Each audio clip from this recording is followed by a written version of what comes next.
What is going on, YouTube? So coming back today with my San Antonio Spurs basketball preview for 2016-2017.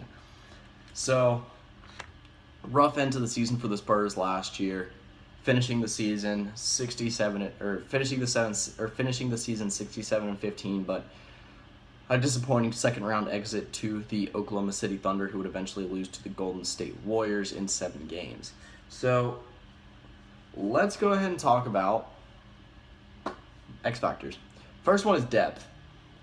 While I actually think the Spurs starting five improved after this offseason, I think their depth took a big hit. You know, they barely have anyone to back up LaMarcus Aldridge. The front court is very thin. There are only 2 backups, I think, on the roster right now are David Lee and Dwayne Dedmon. So, I mean, I don't even know how many people know who Dwayne Dedmon is. So, that's not looking too solid. And then, I mean, in the backcourt, yeah, they got a little bit of depth. Tony Parker still got Patty Mills. They add DeJounte Murray in the draft, which was a very good pickup. And you still got Manu Ginobili. But from the 3 to the 5 spots, the depth is not very good. So, making use to what they have in the starting 5 is going to be a big thing this year. Second X factor is, while I don't think it's going to hurt their performance on the court too much, I think the mentality is the biggest thing. And that's dealing with, like, post-Tim Duncan. I mean, this guy was the heart and soul of the Spurs for the last, 15, 20 years. So, having him gone, you lose that veteran presence in the locker room. And even to some degree last year, he still contributed a little bit of value. It's not like he didn't do anything. So, getting past that could be a little bit tough. 3 key players, and I don't do this a whole lot, but they're 3 most talented, most important, maybe barring Tony Parker, and that the first one is Kawhi Leonard. Kawhi Leonard is hands down the best player on this team. He's hands down, in my opinion, one of the top 10 players in the NBA. He's one of the best two-way players in the NBA. I think he's still a little bit underrated. Has a chance to be MVP this year, but I have a hard time believing it. Like I said, it's just I don't know if he can get to. I don't know if he has enough respect across the league, and I don't know if he's a good enough scorer to put up those kind of points. But again, this guy he's a scrapper. He's a great defensive player. He's a very, very useful guy on offense between his off-ball play, his ability to get rebounds and just fight on the boards and down low, and really his ability to make some tough shots.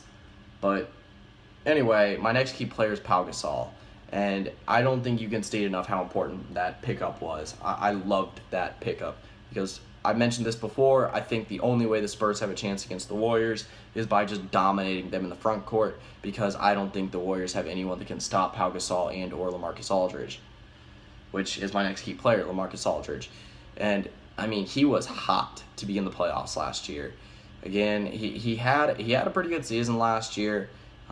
Pretty much what you would expect. A little bit hot and cold at times during a little bit of an inconsistent year. Started off a little bit slow.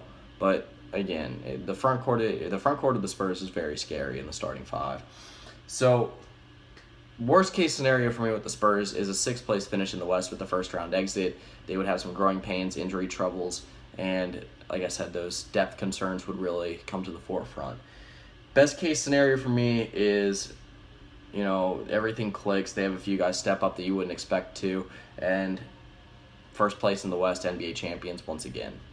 And that's best case scenario. My overall record prediction for them this season is 63-19. I don't think they're going to be able to match the same 67-15 mark they did last year. It was just, it's very hard to reach 67 wins every single year. 63 would still be a good mark. I still think they're the second best team in the West. I don't think they're ready to give that up yet. So that'll pretty much do it for this video. A very short preview, honestly. Not that much to say about the Spurs. That's kind of just the way it goes every single year. I still think they'll be a very good team this year. I still think they're going to be very competitive in the West and still actually have a chance to dethrone the Warriors as the West champions. Let me see who we got coming up next, since we are finally moving into the Western Conference now. Next up is the Dallas Mavericks, so staying in Texas. But anyway, that's pretty much it. See ya.